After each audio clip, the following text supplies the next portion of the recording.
സംസ്ഥാനത്ത് പുതിയൊരു മുന്നേറ്റം ലക്ഷ്യമിട്ടുകൊണ്ട് പുതിയ മുഖത്തെയാണ് പാർട്ടി സംസ്ഥാന അധ്യക്ഷ സ്ഥാനത്തേക്ക് നിയോഗിച്ചിരിക്കുന്നത്.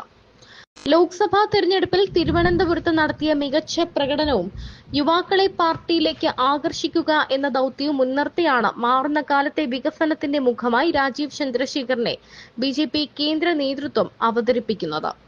അതേസമയം അമിത്ഷാ വാക്ക് പാലിച്ചിരിക്കുകയാണ്. അമിത്ഷായാണ് ഇപ്പോൾ രാജീവ് ചന്ദ്രശേഖറിനെ ഈ സ്ഥാനത്തേക്ക് മുന്നോട്ട് കൊണ്ടുവന്നത്.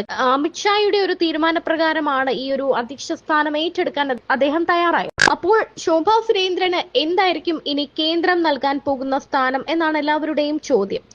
കാരണം കഴിഞ്ഞ ആലപ്പുഴയിലെ തിരഞ്ഞെടുപ്പ് മത്സരത്തിലെല്ലാം വലിയ കിടില പ്രകടനം നടത്തിയ ആളാണ് ശോഭാ സുരേന്ദ്രൻ. ഒന്നും പറയാനില്ലാത്ത പ്രകടനം തന്നെയായിരുന്നു.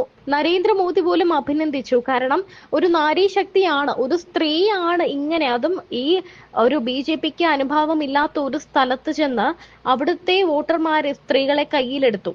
അത് മാത്രമല്ല, അവിടുത്തെ ഒരു അന്തരീക്ഷം എന്ന് പറയുന്നത് BJPക്ക് അനുകൂലമല്ലായിരുന്നു. അതിനെ അനുകൂലമാക്കി മാറ്റി ഇത്രയും നാളില്ലാത്തൊരു വലിയ മുന്നേറ്റം തന്നെ അവിടെ നടത്തിക്കൊണ്ടാണ് ശോഭാ സുരേന്ദ്രൻ തോൽവി സമ്മതിച്ചു എങ്കിൽ പോലും വോട്ട് ശതമാനത്തിൽ വലിയൊരു വർധനവ് ഉണ്ടായിരുന്നു.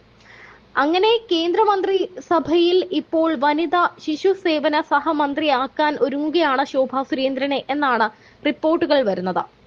ഇത് BJPയുടെ മർമ്മപ്രധാനമായൊരു തീരുമാനമാണ്. കാരണം ശോഭാ സുരേന്ദ്രന് ഏത് തസ്തിക നൽകുമെന്ന് നമ്മൾ എല്ലാവരും ഉറ്റുനോക്കിയിരുന്നു.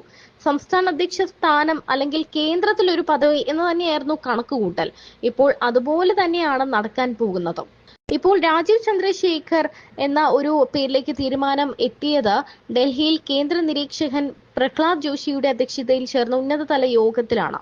രാജീവ് ചന്ദ്രശേഖറിന് താഴെത്തട്ടിൽ വിപുലമായ രാഷ്ട്രീയ പരിചയം ഇല്ലെങ്കിലും വിശാലമായ തന്ത്രപരമായ കാഴ്ചപ്പാടിൽ ശ്രദ്ധ കേന്ദ്രീകരിച്ച് അദ്ദേഹം ഒരു തലപ്പൊക്കമുള്ള നേതാവായി പ്രവർത്തിക്കും.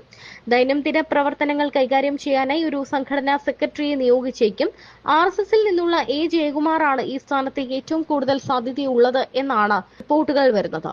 തിരുവനന്തപുരത്ത് ഉദയ് പാലസ് കൺവെൻഷൻ സെന്ററിൽ തിങ്കളാഴ്ച നടക്കുന്ന സംസ്ഥാന കൗൺസിൽ യോഗത്തിൽ ഔദ്യോഗിക പ്രഖ്യാപനം ഉണ്ടാകുമെന്ന് BJP നേതാവ് പ്രകാശ് ജാവദേക്കർ അറിയിച്ചു. 2 വർഷം താൽക്കാലിക അധ്യക്ഷനും 3 വർഷം മുഴുവൻ കാലാവധിയും ഉൾപ്പെടെ 5 വർഷം പ്രസിഡന്റായി സേവനമനുഷ്ഠിച്ച K. സുരേന്ദ്രന്റെ പിൻഗാമിയായിട്ടാണ് രാജീവ് ചന്ദ്രശേഖർ സ്ഥാനമേൽക്കുന്നത്. 2024 തിരുവനന്തപുരത്തെ ലോക്സഭാ സീറ്റ് മത്സരത്തിലെ മികച്ച പ്രകടനത്തിന് ശേഷം രാജീവ് ചന്ദ്രശേഖറിന്റെ സ്ഥാനാരോഹണത്തെക്കുറിച്ച് ആദ്യം റിപ്പോർട്ട് ചെയ്തത് ദി ന്യൂ ഇന്ത്യൻ എക്സ്പ്രസ് ആയിരുന്നു.